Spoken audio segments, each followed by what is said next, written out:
Bonjour à tous. Avec Alexis, nous sommes ravis d'être devant vous aujourd'hui, ravis d'être à Devox avec vous.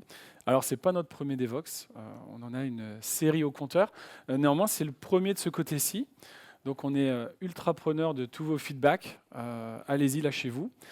En tout cas, pour nous, on ressent toujours la même excitation, un peu comme des enfants dans un parc d'attractions. Très heureux d'être dans le pur écosystème tech avec nos communautés. C'est vraiment un événement incontournable et franchement, ça nous fait plaisir de monter sur scène. Alors, désillusion, on ne va pas vous parler d'IA, désolé.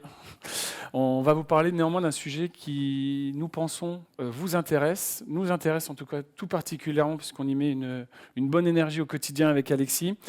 Voilà, on va vous parler un petit peu de comment une entreprise, alors on va se placer du point de vue de l'entreprise, comment une entreprise peut accompagner et structurer la croissance de ses talents. Ça, c'est un sujet qui est clé.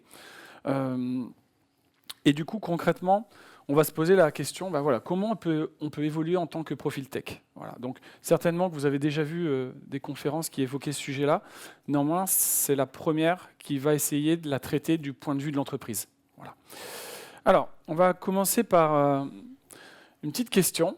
Alors, ceux qui étaient à Devox en 2022 et qui étaient dans la bonne conférence avec Hugo Lassiège doivent la reconnaître. Alors, on va vous poser une question. Tous ceux qui sont aujourd'hui dans une entreprise qui a une filière pour les contributeurs individuels et donc qui souvent s'adresse à tous les gens qui ont plus de 6 ans d'expérience, levez la main, s'il vous plaît. Alors, tous les AXA, ils peuvent lever la main, évidemment. Voilà, donc on est sur combien en pourcentage 30%? À peu près, Un ouais. petit 30%. Alors dans les deux cas, que vous ayez levé ou pas levé la main, restez là. Si vous avez levé la main, ça sera l'occasion peut-être de choper quelques tips ou de comparer ou de venir nous aider à la fin de la conférence pour nous-mêmes aider notre modèle. Si vous n'avez pas levé la main, restez là parce que je pense que ça peut peut-être être des sujets intéressants à pousser dans vos propres organisations. Alors, juste avant de rentrer dans le dur du sujet, on va se présenter. Donc pour ma part, François Descamps, je suis Principal Engineer chez AXA. Alors jeune principal, ça fait que 2 ans que j'ai ce rôle, mais chez AXA, ça fait un moment que j'use les trottoirs, les couloirs, pardon, ça fait 10 ans. Bon, ma mission, elle est assez simple, c'est bâtir le meilleur écosystème tech qui soit à la fois simple, performant, et en ce moment propulsé par l'IA pour nos collaborateurs et au service de l'entreprise. Voilà, j'ai vraiment à cœur qu'on ait un collectif d'ingénieurs qui soit en amont de la vague, qui soit au taquet sur tous les sujets de pratique d'ingénierie, sur tous les nouveaux outils qui vont conditionner notre succès à transformer notre entreprise. Voilà, donc, bien entendu, je travaille sur l'IA. Je déploie Copilot, pour nous, ce n'est pas qu'un outil, c'est vraiment un sujet fort de nouvelles compétences à aborder. J'ai même mis mon beau t-shirt Markdown is my superpower pour vous dire que c'est vraiment la clé pour nous de réussir sur ce sujet-là. On travaille aussi sur la développeur expérience, donc aussi un sujet transversal qui touche beaucoup d'équipes, ou comment on va rendre du self-servicing à nos équipes en automatisant, en simplifiant un maximum de choses, et on en a pas mal à simplifier, à automatiser.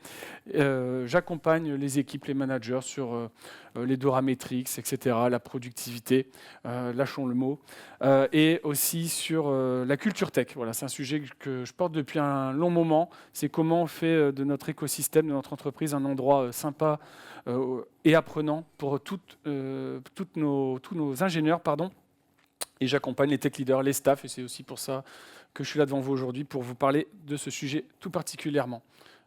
Je t'en prie, Alexis. Bonjour à tous, donc moi je suis Alexis Dubois, je suis Engineering Manager chez AXA. Ça fait à peu près 15 ans que je suis dans l'entreprise. J'ai commencé par du développement en web, en mobile. Et puis depuis 6 ans, j'ai pris ce rôle d'Engineering Manager. Mes 3 prios du moment, si je dois les ordonner, ça tourne beaucoup autour de la transfo. Transformation technique avec une grosse refonte en cours de l'espace client, transformation liée à nos nouvelles pratiques de dev, l'arrivée de l'IA dans notre quotidien, à l'aide de François notamment, et puis transformation au niveau de l'entreprise avec cette filière expertise qu'on va vous présenter aujourd'hui.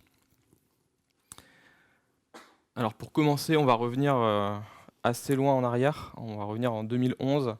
2011, ça marque un tournant pour AXA France parce que c'est une année pendant laquelle on a décidé de réinternaliser un certain nombre de développements qui avaient été historiquement plutôt délégués, externalisés.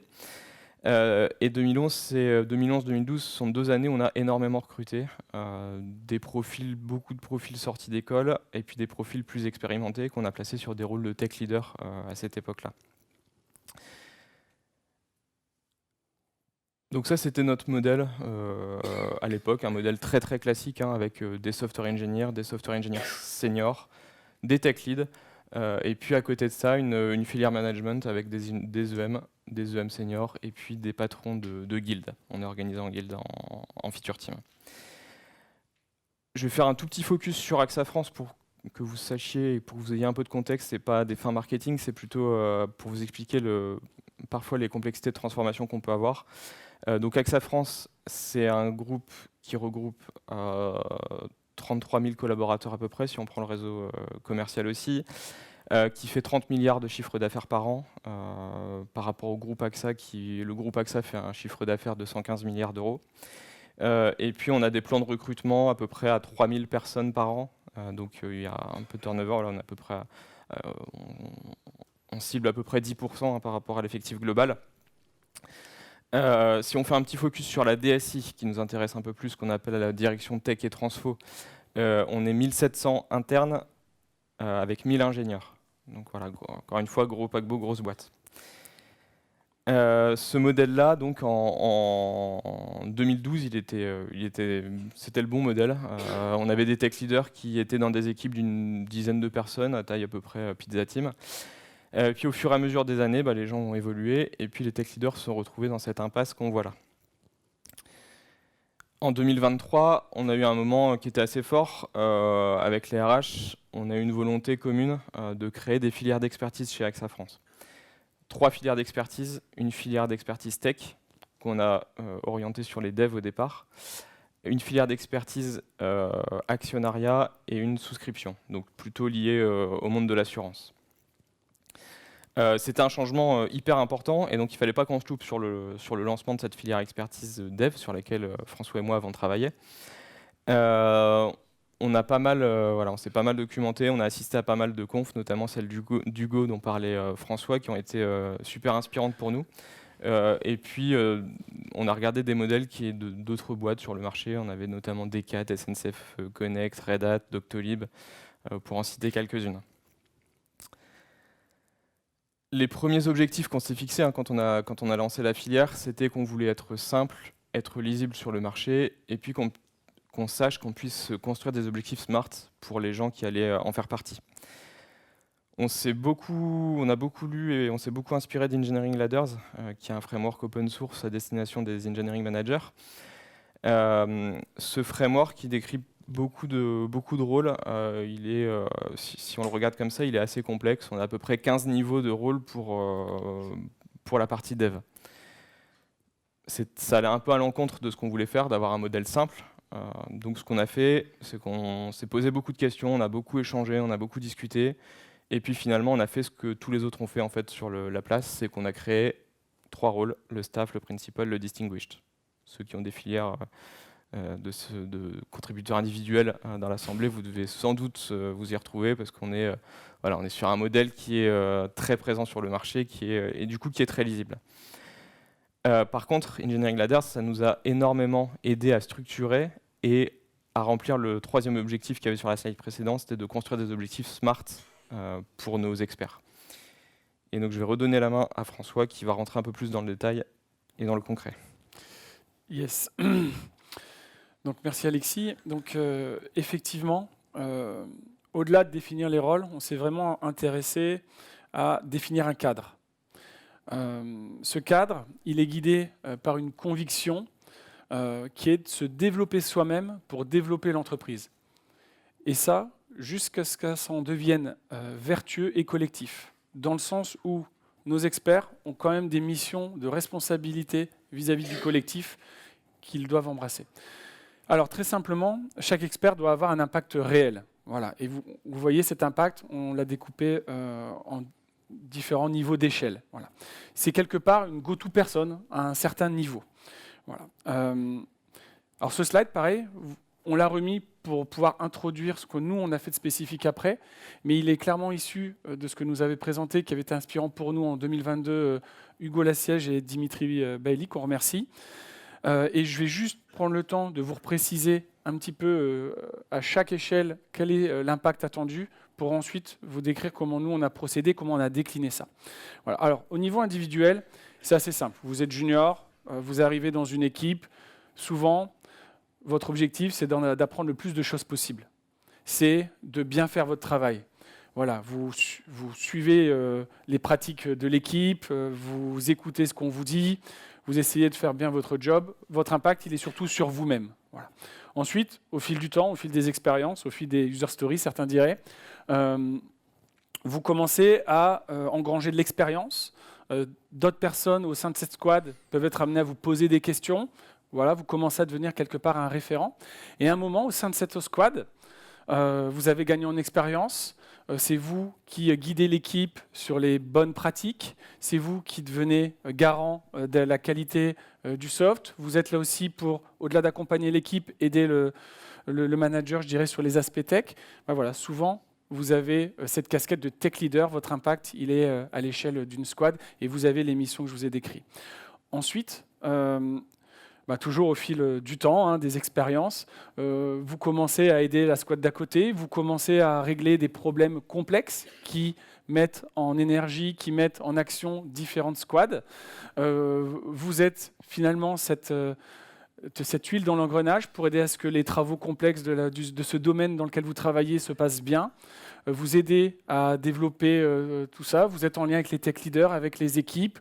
Vous vous assurez que tout le monde avance collectivement. On vous sollicite pour prendre des décisions techniques, vous avez une influence directe. Voilà, quand votre impact il est au niveau d'un domaine ou d'une tribu, ça va dépendre comment ça peut être découpé dans les entreprises. Là, vous avez un niveau qui est staff engineer. Voilà. Ensuite, l'impact ne cesse pas de grandir avec ce rôle-là. Vous commencez à sortir du pur cadre technique pour aider la tribu ou la direction sur laquelle vous êtes à s'aligner sur la stratégie de l'entreprise, sur les priorités de l'entreprise. Vous êtes là aussi pour cadrer techniquement comment ça va se dérouler. Vous êtes autour de la table pour insuffler la vision technique dans les décisions du coup, stratégiques. Et comme j'ai dit, ce qui est important, c'est que vous assurez aussi l'alignement à la fois entre les managers, les directeurs et l'équipe, et dans les deux sens.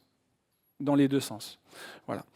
Et puis alors, si je vous le souhaite, si vous continuez à grandir ou en tout cas à embrasser ce type de rôle à une échelle encore plus grande, à l'échelle certainement d'une grosse direction ou d'une entreprise, etc. Vous êtes quelque part un peu un leader systémique dans votre entreprise. On vous donne les clés du camion, on vous fait confiance, vous aidez à décliner les objectifs clairement en priorité.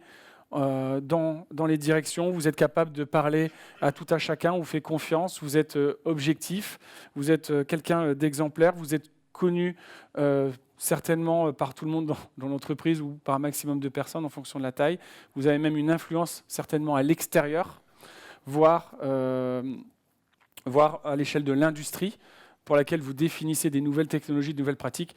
Voilà, là vous êtes passé du coup du rôle de principal au rôle de distinguished pour finir. Voilà. Alors, chez nous, pour l'anecdote, comment ça s'est passé, on avait déjà, comme l'a dit Alexis, des software engineers, des seniors software engineers, des tech leaders.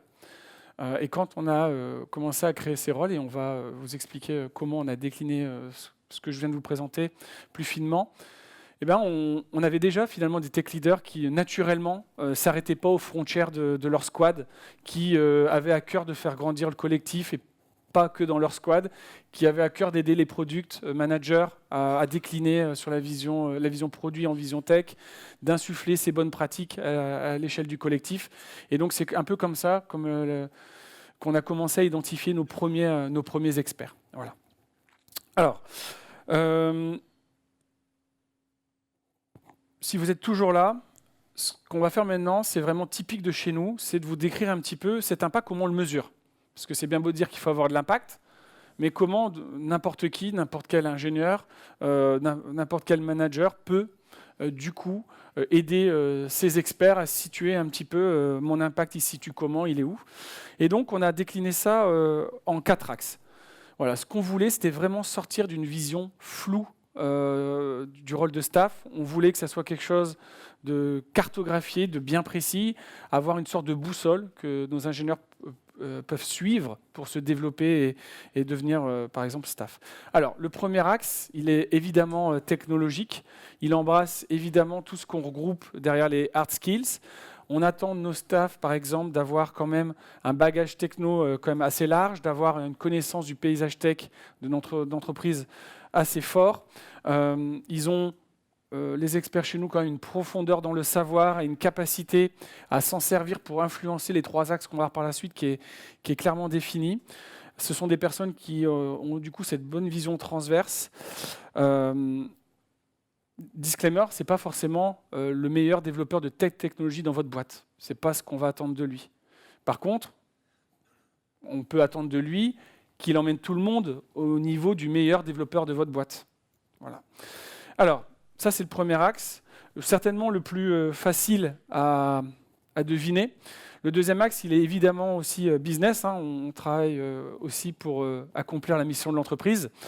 Ça va être là, chez les experts, leur capacité à influencer les roadmaps fonctionnels, à détecter les opportunités métiers, à travailler avec les PO, les PM, les product owners, les product managers, pour décliner ces opportunités métiers, ces objectifs métiers, dans les roadmaps de la meilleure des manières.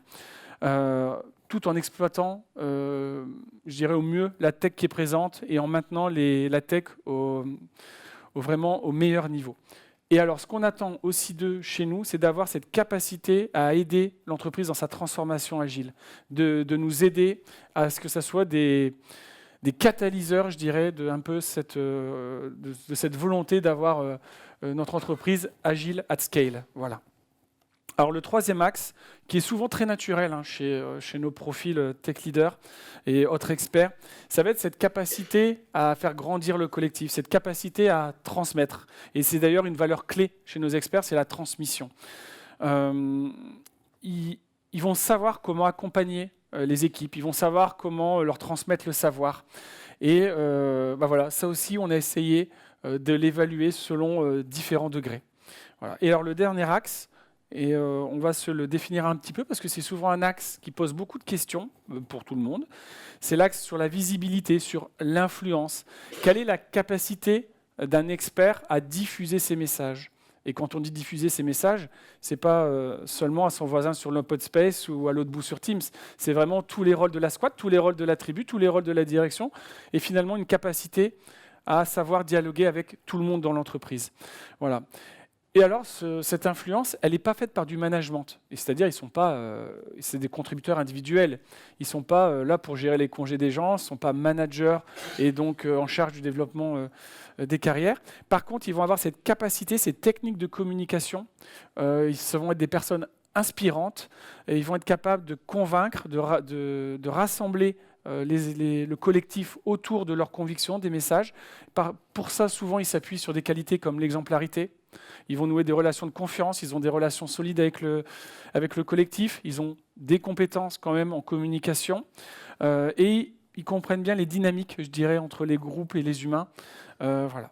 La bonne nouvelle, c'est que tout ça, c'est des compétences comme pour tout le reste et ça se travaille en fait. Bref, petit tips, la force de conviction est souvent une clé sur cet axe-là. Voilà. Alors, bien sûr, je vous ai décrit ces 4 axes et évidemment, chez nous, on cherche des profils complets. C'est-à-dire, on cherche des profils, on ne cherche pas celui qui va être le meilleur sur l'axe tech et puis les autres axes, aucun développement. Non, on cherche des personnes complètes, des personnes qui arrivent à se développer selon les 4 axes. Et on a une autre conviction chez nous, c'est que ce sont des rôles qui s'incarnent.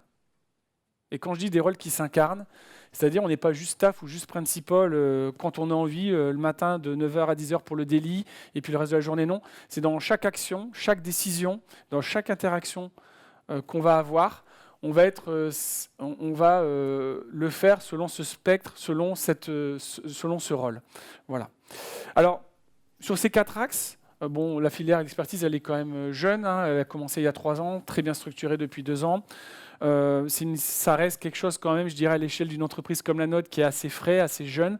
On cherche encore à se développer, à chercher des tips sur chaque axe, à trouver des moyens pour accompagner nos experts vraiment à franchir les différents degrés. Si vous avez des tips, si vous avez des idées, n'hésitez pas à venir nous voir après, à venir nous voir au stand AXA, on serait très heureux d'en parler. Allez, je continue. Ce que je vous propose, c'est de zoomer sur un des rôles, le rôle de staff engineer, qui va certainement vous parler, vous intéresser, qui rejoint ce que tu montrais tout à l'heure, Alexis. Vous voyez, il y a 4 mots qui sont passés en orange, sur un mot par axe. C'est un peu notre sweet spot pour le rôle de staff. On le voit vraiment comme un moteur, le staff engineer. Ce n'est pas juste un super codeur, je le répète. Hein. Alors, tant mieux s'il a plein d'expertise et tant mieux s'il adore coder, etc. Mais voilà, on n'attend pas que ça de lui, fondamentalement. Alors, sur l'axe technique, hein, vous l'avez senti, ce que je veux dire par là, ça va être quelqu'un qui va être capable, quand on dit évangéliser, c'est surtout d'aller insuffler les bonnes pratiques, la bonne manière d'utiliser les technos, et pas que dans sa squad, vraiment tout autour de lui, sur l'ensemble du collectif. Il a cette responsabilité de faire monter le collectif au bon niveau de pratique. Ça, c'est hyper important. Sur l'axe business, maintenant que j'ai parlé de l'axe tech, cette capacité à faire monter les personnes, j'ai oublié de dire d'ailleurs qu'ils portaient les roadmaps techniques, ça c'est hyper important. Hein. On a un exemple avec Junad, dont tu parleras peut-être tout à l'heure. Voilà. Et sur l'axe people, ça va être cette personne, comme j'ai dit, au-delà de faire monter les personnes au bon niveau de compétence, qui va être capable d'être un mentor pour les autres, d'être capable de donner les bons feedbacks pour faire progresser les gens. Et parfois, un bon feedback, ça peut être le feedback qui pique un peu, mais toujours avec cet objectif de faire grandir la personne. Voilà. Bref, il doit s'assurer que l'excellence technique se propage correctement dans l'ensemble du collectif. Sur l'axe business, c'est hyper important pour nous que les staffs comprennent les enjeux métiers. Ils doivent comprendre quelles sont les priorités du domaine, de l'attribut, quels sont les roadmaps, pourquoi on fait comme ci, pourquoi on fait comme ça, quel est le pourquoi métier. Quel est le pourquoi métier? Ils l'ont compris, ils sont capables de l'expliquer à tout à chacun. Voilà. Et pourquoi? Parce qu'ils vont devoir prendre des décisions techniques par rapport à ça. On l'a dit, ils vont concevoir des solutions complexes qui vont affecter plusieurs squads. On va construire des solutions qu'on espère pérennes. Et donc, du coup, il faut que, d'un point de vue techno, ils s'assurent qu'on n'aggrave pas la dette technique, voire ils doivent éviter la faillite technique. Donc, ils ont aussi une responsabilité à ce niveau. Voilà. Alors, sur le dernier axe, comme on l'a dit, hein, le staff n'est pas du tout cantonné à sa squad. Au contraire, on va l'attendre sur de l'impact pour tous les développeurs, dans la guilde des développeurs. Ils ont des voix souvent qui portent, ce sont des personnes reconnues et on compte sur eux pour nous aider à faire monter le niveau de jeu du collectif. Voilà. Bref, ce sont des ponts entre la stratégie et le terrain. Alors, comment on s'évalue? C'est assez simple. On leur a fait tout un canevas qui détaille tout ce que je vous ai dit là, qui est bien détaillé avec des activités, des objectifs, où ils vont pouvoir s'auto-évaluer, faire ce travail d'introspection qui est hyper important. C'est à eux de faire ce travail d'introspection. Ils vont aller se confronter, ils vont aller confronter à la fois ce petit travail d'introspection et leur vision pour l'entreprise auprès de leur manager, auprès d'autres pairs, auprès de principals, etc. Toutes les personnes qui jugeront bon, et pas forcément que les personnes sympas et complaisantes. Ça, c'est hyper important. Pourquoi? Pour pouvoir, au-delà de définir la vision, définir leur chemin dans l'entreprise et comment ils souhaitent impacter leur entreprise. Voilà. Au-delà de tout ça, ce qu'on souhaite, c'est des personnes qui vont être autonomes et qui à terme porteront, comme je dis toujours, les clés du camion et qui vont être capables de faire avancer le collectif, d'animer aussi la filière d'expertise.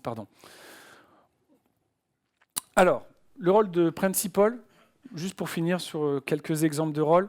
Bon, vous le voyez, ce n'est pas les mêmes mots qui sont en orange. Pourquoi? Parce qu'on estime que le principal, entre guillemets, son impact doit être encore un peu plus haut, c'est-à-dire toucher encore d'autres sphères de l'entreprise. Si le staff est le moteur d'un domaine, le principal doit l'être au niveau de sa direction, voire avoir quelques aspects d'architecte. Voilà, on change un peu de paradigme à ce niveau. Clairement, le principal, on l'attend pour nous aider à définir la trajectoire de l'entreprise. Voilà. Alors, Vous l'avez vu, hein, sur la tech, on n'est pas quelqu'un qui est cantonné à diffuser les bonnes pratiques. On doit être sur quelqu'un qui va aller identifier les bonnes pratiques et les faire évoluer. Et ça, c'est hyper important. L'idée, c'est qu'il s'appuie sur des compétences, j'appellerais ça la vision, ou l'aspect à anticiper l'avenir, pour estimer, identifier quelles vont être les prochaines ruptures technologiques et comment les transformer en avantages, en opportunités pour le collectif et l'entreprise. Voilà. Sur l'axe people, clairement, on va les attendre sur comment ils vont faire progresser le collectif à l'échelle sur les nouvelles compétences et les nouvelles technos. Voilà. Et comment ils vont structurer cette diffusion des connaissances. Voilà, par exemple, moi j'ai à cœur, je vous l'ai dit avec mon t-shirt là, Markdown is my superpower, c'est comment toutes ces nouvelles disciplines de context engineering que vous avez certainement vues durant ces 3 jours à Devoxx, dans une salle sur 2, je pense, comment justement cette nouvelle discipline, on va l'insuffler at scale dans l'entreprise. Sur quoi on va s'appuyer, sur qui on va s'appuyer, comment on doit y aller, à quelle vitesse. Parce que c'est bien beau de dire d'y aller, mais il faut aussi choisir le bon tempo, pas perdre le collectif. Vous voyez, cette notion de responsabilité envers les autres, elle est très prégnante chez les staffs et chez les principals pour nous. Voilà. Alors, sur l'axe business, clairement, leur impact, il est au niveau d'un tribut et d'une direction. Ils doivent s'assurer que des objectifs métiers, des priorités métiers qui vont impacter différentes tribus ne vont pas entrer en collision, mais vont plutôt marcher de concert. Ça, c'est hyper important. Ils vont travailler avec l'Head of Product, s'asseoir à la table pour... déjà, ils vont aller pousser la porte, ils vont aller s'installer à la table et ils vont aller discuter avec eux comment je vais vous aider, cher PM, cher Head of Product, à co-construire vos roadmaps, clairement. Pour être à la hauteur de votre rendez-vous business. Et ça, c'est hyper important. Les staffs, les principals sont vraiment là pour aider tous les rôles dans l'entreprise et être capacité à rassembler, à diffuser les bons messages. Sur l'axe visibilité, chez nous, un principal, vous le sentez, c'est quelqu'un qui commence à avoir une visibilité qui dépasse la sphère technique. Il interagit avec des directions métiers, toujours avec le terrain, il est dans des instances de gouvernance, il doit s'assurer de l'alignement dans l'excellence technologique avec les objectifs stratégiques de l'entreprise, et c'est un référent de confiance. Voilà. On sait qu'il est là pour l'entreprise. Voilà. Il n'a pas de parti pris si ce n'est les objectifs de l'entreprise et le bien de ses clients. Il est capable, je dirais une force chez les staffs et encore plus chez les principals, ça va être cette capacité à vulgariser à des directeurs, à des ingénieurs, à des products, à des architectes, les bons messages. Voilà. Et il essaye, en tout cas il apporte ce qu'il espère être un éclairage déterminant pour qu'on déploie notre stratégie. Voilà.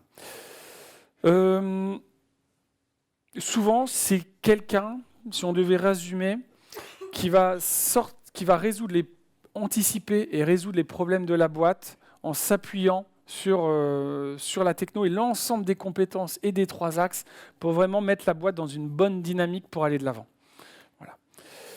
Alors, on va essayer de zoomer un petit peu, parce que maintenant qu'on s'est dit ça, on va prendre un exemple sur un seul axe, qui est l'axe visibilité.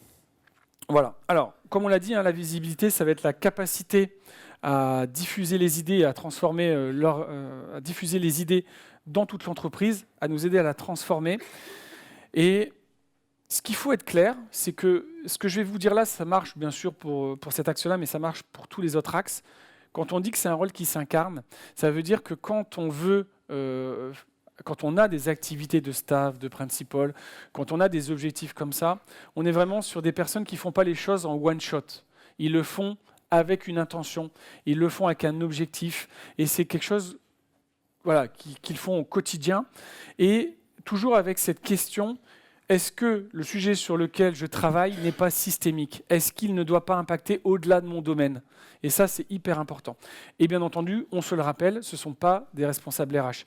Ils ne sont pas là pour faire de l'injection de congés, développer avoir ce rôle de manager. Non, ce sont des contributeurs individuels. Par contre, ils vont être capables d'aller confronter les idées, d'aller chercher les gens, d'aller les onboarder, voilà, et de les rassembler autour du projet de l'entreprise. Voilà. Alors, quelques exemples au niveau staff, vous le voyez, ça va être des personnes qui vont être capables de, par exemple, travailler sur les bonnes pratiques, de ramener les bonnes solutions dans leur domaine, sur des problématiques de testing, des choses comme ça. Ça va être des personnes aussi qui vont être capables de faire des modules de formation. Pourquoi ? La formation que j'ai donnée pour former les gens de mon équipe, est-ce que finalement je ne peux pas faire un contenu réutilisable par toutes les autres équipes ? Je vous le rappelle, on est une grande DSI, et donc le at scale, c'est toujours un point hyper important à avoir en tête quand on tacle un sujet. Voilà. Voilà. Et du coup, leur objectif au staff, ça va être de mettre les bons contenus, par exemple, dans notre plateforme de formation qui s'appelle la Engineering School, pour que tout le monde soit opérationnel rapidement. Et comment, du coup, ils vont communiquer autour de cette plateforme pour tout le monde dedans. Au niveau principal, ça va être, par exemple, comment je peux être leader, comment je peux être responsable d'une communauté de pratique. Le staff il va certainement avoir des contributions majeures dans une communauté de pratique. Un principal va certainement la leader ou en leader plusieurs. On a même certains staffs qui leadent des communautés de pratique. Les principals sont souvent des relais dans les communautés locales, les Microsoft Tech Group, les Jug, certains Meetup, etc. Ils vont être ce relais entre les communautés locales, etc. Ils vont être, par exemple, capables de tacler l'intégration de l'IA sur l'ensemble du collectif des ingénieurs. Voilà, c'est à différents niveaux. Et puis alors, du coup, si ce sont des MVP ou des choses comme ça, des références dans l'industrie, là, on est sur du niveau distinguished. Voilà. Alexis, bon, on a vu un petit peu la théorie, on a vu un petit peu comment nous on s'y prenait chez AXA pour mesurer cet impact, les 4 axes. On a un petit peu, voilà, toute la théorie, je pense qu'on l'a bien. Comme je le disais, ça fait finalement que 2-3 ans qu'on avance clairement sur cette voie. Est-ce qu'on a tout réussi ? Est-ce qu'on a raté des choses ? Est-ce qu'on a encore des choses à améliorer ? Est-ce que tu veux bien nous faire un petit retour d'expérience là-dessus, s'il te plaît ? Oui, clairement, on essaie de s'améliorer en continu. Aujourd'hui, ce qu'on peut dire, ce qui marche bien, ce que nous disent en tout cas les experts, donc les staffs et les principals, c'est que la reconnaissance, voilà, on a réussi à mettre ces personnes-là, ces collaborateurs-là, en visibilité auprès des RH, notamment dans tout ce qui est campagne d'augmente, etc. C'est des personnes qui sont mises en avant. On est pas mal suivi, notamment par notre HRBP sur cette filière expertise. On a offert une perspective de carrière qui est assez claire. Voilà, maintenant, on sait qu'un tech lead, après, la next step, ça peut être, c'est pas forcément celle-là, mais ça peut être la voie de la filière d'expertise. Ces experts, aujourd'hui, on les a mis dans l'entreprise sur trois axes qui nous semblent importants. Ça va être des projets qui sont stratégiques, des projets flagship. Donc notamment, si je reviens sur l'exemple de tout à l'heure, on a un staff engineer qui est là pour mettre la colle un peu entre toutes les équipes qui participent au programme de KYC, Know Your Customer, qui impacte vraiment toute l'entreprise. Et donc cette personne-là, elle travaille beaucoup avec les product managers, avec les différents tech leads des différentes équipes pour que tout fonctionne bien et puis pour porter la voix des différentes équipes auprès du produit et des directions. Donc ça, c'est le deuxième point. On a gagné dans l'organisation. On a une voix tech qui est bien plus portée qu'avant et portée à un niveau qui est meilleur qu'avant. Donc en cadrage de projet, en pré-cadrage de projet, etc. On est consulté à travers ces experts maintenant. Les experts sont là aussi sur les projets qui sont dits complexes. Donc quand on a des problèmes d'architecture qui sont assez ardus, assez complexes, on va faire appel. On sait qu'on peut faire appel à ce collège d'experts. Et puis on va aussi les appeler sur les sujets quand on a besoin de délivrer un peu plus vite, d'avoir un coup de boost. C'est aussi vers ces personnes-là qu'on va se tourner. En termes d'intelligence collective, on a dit, je ne sais plus si on l'a dit ou pas, mais aujourd'hui on a 35 staff, 4 principals. Et c'est cette quarantaine de personnes, on a fait 4 sous-groupes sur des thématiques différentes pour travailler sur des sujets un peu de fond, des sujets fil rouge au cours de l'année. Donc je vais parler d'un groupe que je connais le mieux, c'est le groupe qui travaille sur le service client. Donc on a voilà, un groupe client, on essaie de tacler des irritants clients du quotidien qui ne sont pas forcément portés par un projet, mais en se disant, bah voilà, ce groupe d'experts-là prend connaissance, est connecté avec, est plus connecté que d'autres avec le métier, avec les distributeurs, etc., c'est capter plus facilement les irritants et c'est proposer des solutions pour répondre à ces irritants. Donc cette intelligence collective, elle est hyper importante. Et ça, c'est un point qui, voilà, même si ça n'a pas marché tout de suite, en tout cas sur la dernière année, qui a commencé à porter ses fruits, on a commencé à avoir des réalisations concrètes là-dessus. Ce qu'on disait tout à l'heure, on a des décisions qui sont plus solides parce qu'on est consulté en amont. On a aussi fait sur ce groupe d'experts des journées d'expertise, alors qu'on a parfois fait uniquement sur la filière dev, parfois aussi conjointe avec les filières d'actuariat et de souscription, des journées inspirantes avec des confs de personnes qui venaient de l'extérieur. Donc ça, c'est donner accès à du contenu un peu exclusif, et ça, c'est quelque chose qui est apprécié par ce collège. Globalement, voilà, l'adhésion est positive, même si sur les 40, c'est un ressenti global. Hein. Il peut y avoir des points de friction par endroit sur lesquels on va revenir après. Mais on a des experts qui sont là, qui veulent contribuer, qui sont là qui sont motivés pour contribuer au sein de cette filière. Et puis, alors, le dernier point qu'on a mis sur la slide, c'est un signal positif sur la rétention, c'est-à-dire qu'on a eu très peu, on a eu un seul départ sur les 3 ans sur les gens qui faisaient partie de cette filière. Ça reste à confirmer parce que c'est aussi un moment où le marché était un peu plus calme. Ce qui a moins bien marché, ce qu'on a raté, c'est notamment le démarrage. Le démarrage, on était un peu super excités. On s'est dit, ouais, super, on va enfin réussir à monter cette filière d'expertise. On a les RH qui sont avec nous, on a toute la boîte qui est là pour la pousser. On avait 40 places, on s'est dit, on identifie tout de suite les 40 personnes. Donc avec les managers, on a fait un travail, on s'est dit, ces personnes-là, c'est celles-là qui vont faire partie de la filière d'expertise. On a mal fait le travail on avait documenté, mais d'expliquer en tout cas ce qu'on attendait des staffs et des principales avant de nommer les staffs et les principales. Et du coup, ça a parfois créé des points de friction parce que finalement, des personnes qui avaient été identifiées dans la filière ne s'y retrouvaient pas et n'avaient pas envie de remplir ces objectifs-là. Donc on a fait machine arrière sur quelques personnes. Avec le recul, si on devait le refaire demain, on aurait plutôt dû nommer une dizaine de personnes, et puis ces 10 personnes formaient un collège qui allait elles-mêmes nommer les 30 autres, sans se précipiter. Le coaching managérial, on a lancé la filière en balançant toute la documentation qui avait été produite, sans bien accompagner les managers. Donc, ce qu'on n'a pas dit, c'est que nos staffs et nos principales sont toujours rattachés à des engineering managers, sont toujours au sein des équipes, comme les tech leaders. Par contre, les managers étaient mal outillés pour les suivre au quotidien, au travers des one-one, etc. Donc là-dessus, comme on a corrigé, notamment sous l'impulsion de François, maintenant chaque expert doit construire un brag document dans l'année, qui donne, c'est un peu son carnet de bord, sa feuille de route, et qui est censé être revu au cours des one-one avec le manager. Et le manager peut parfois, si besoin, ouvrir des portes, donner des conseils. Mais en tout cas, on a une vision claire sur les objectifs court et moyen terme de l'expert.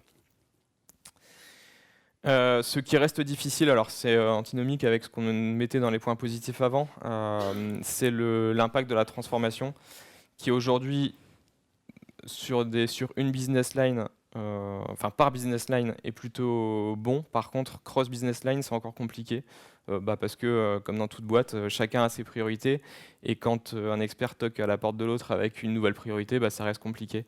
Ça reste compliqué d'avoir de l'impact dans l'autre direction. Donc ça, c'est des points sur lesquels on doit travailler, et c'est justement ce qu'on disait tout à l'heure, la force du collectif qui doit faire en sorte de corriger ce point-là. Et puis le dernier point, c'est la gouvernance, qui est parfois un peu floue. Quand est-ce que l'expert décide par rapport au manager, par rapport au patron de guilde, sur le choix d'une techno, par exemple? Quel pouvoir on donne à l'expert de tamponner une nouvelle pratique, une nouvelle techno?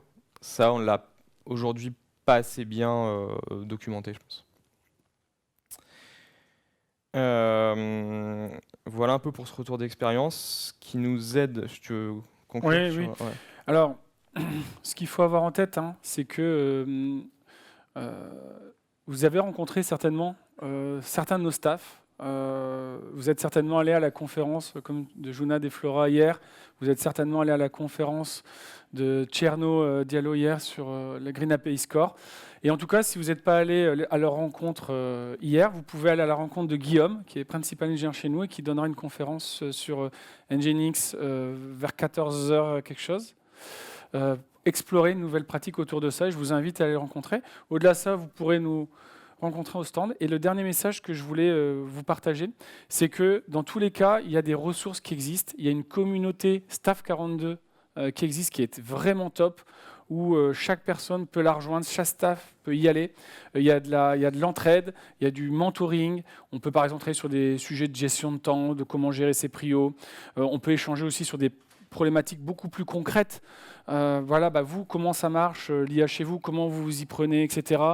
Voilà. Et en plus, petite cerise sur le gâteau, il y a des meet-up assez fréquents. Il y avait même un bof hier à Devox qui était hyper intéressant. Voilà.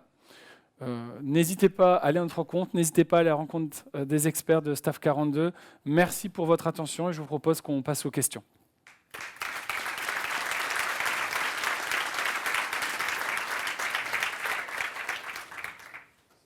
Ouais. Si tu veux, il y a un micro. Sinon, comme tu veux. Soit tu nous donnes ta question, soit tu prends le micro. Ouais. Bonjour, merci pour la présentation. Il y a des gens qui n'ont pas forcément envie d'évoluer vers ces profils et de monter en visibilité. Et comment vous faites pour qu'ils puissent quand même progresser, mais dans l'expertise, dans la production? Oui, alors effectivement, c'est un nouveau parcours de carrière en parallèle du parcours managérial, mais ce n'est en aucun cas une obligation de monter vers les différents rôles. Au contraire, on est vraiment plus partisan que chacun aille vers là où il s'épanouit le plus. Et je sais que nos managers travaillent notamment énormément sur ces aspects-là. Et c'est OK d'avoir software engineer, tech leader, le rôle que la personne souhaite. Ouais, on a notamment ce que je disais tout à l'heure, des personnes qui sont passées dans la filière expertise, puis finalement, comme tu dis, ça leur convenait pas. En fait, c'est pas ce qu'ils voulaient faire, et donc ils sont repassés tech lead. C'est pas pour autant qu'ils vont pas progresser. Ils vont rester sur leur rôle de tech lead et qui leur convient très bien, et ils progressent quand même au quotidien. Ouais, et il y a plein de manières de contribuer sans être expert. Voilà, c'est juste pas les mêmes objectifs en fait. Voilà. On a plein de devs ou de tech leaders qui contribuent dans nos communautés de pratique, voire qui contribuent à des projets open source, voire qui font des présentations, qui donnent des formations. Voilà, il y a vraiment énormément de manières de contribuer. Juste, je pense que l'idée, c'est que si quelqu'un a une bonne idée chez nous, il peut la partager. Je pense que là, il n'y a pas besoin d'un rôle pour ça. Est-ce qu'il y a d'autres questions? Oui, je t'invite à aller au micro. Bonjour, merci pour la présentation. Sur les postes de tech lead, staff engineer, principal engineer, j'ai l'impression qu'on a un petit peu un numerus clausus dans toutes les entreprises, dans le sens où à un instant T, les postes sont pris et il n'y a pas vraiment de place disponible et que la seule façon de monter, c'est que la place se libère via un turnover ou via une libération de place. Est-ce que vous avez constaté ça également? Alors, effectivement, une entreprise n'a pas besoin de plus de distinguish que de principal, que de staff, etc. Il y a une certaine cohérence à garder, non pas pour les chiffres, mais par rapport à la logique de l'entreprise. Et je dirais le meilleur moyen de agrandir ce collectif d'experts, c'est de travailler à fond sur l'axe business en tant qu'expert pour développer l'entreprise, qu'elle grossisse. Du coup, de là, on aura besoin de plus de personnes. Et de fil en aiguille, on pourra faire grandir ce collectif d'experts. Est-ce que, juste pour compléter, ce que tu décris, en fait, c'est vrai surtout sur n'importe quel poste. Oui. On a toujours un nombre de postes limité, et s'il n'y a pas de place, il n'y a pas de place. Par contre, en effet, peut-être que si on crée le besoin, demain, il y aura un peu plus de place. La question, c'est plutôt que vous présentiez ça comme un plan de carrière. Aujourd'hui, moi, j'ai une équipe, j'ai 6 seniors, je suis le tech lead. Tant que je suis là, eux, ils ne peuvent pas monter, quoi. Après, il y a peut-être dans une autre équipe la possibilité de prendre ce rôle de tech leader. par définition, toutes les entreprises, organisations sont mouvantes, s'adaptent. Et donc forcément, il y a toujours des nouveaux projets, il y a toujours des équipes qui se redessinent, il y a toujours des complexités à craquer. Effectivement, tu peux peut-être, pour devenir tech leader ou autre, peut-être aller dans l'équipe d'à côté, effectivement. Et d'ailleurs, c'est très bien pour engranger de l'expérience, une meilleure connaissance de l'entreprise, si à terme, tu souhaites devenir expert. Et c'est des rôles où justement on souhaite que la personne ait quand même une bonne expérience de différents endroits dans l'entreprise. Merci pour les réponses. Avec plaisir. Est-ce que vous avez d'autres questions? Il nous reste 15 secondes. Non, c'est tout. Après, dans ce cas-là, si vous avez des questions, on est à dispo avec Alexis, ici ou au stand. Merci à l'organisation. Merci à vous.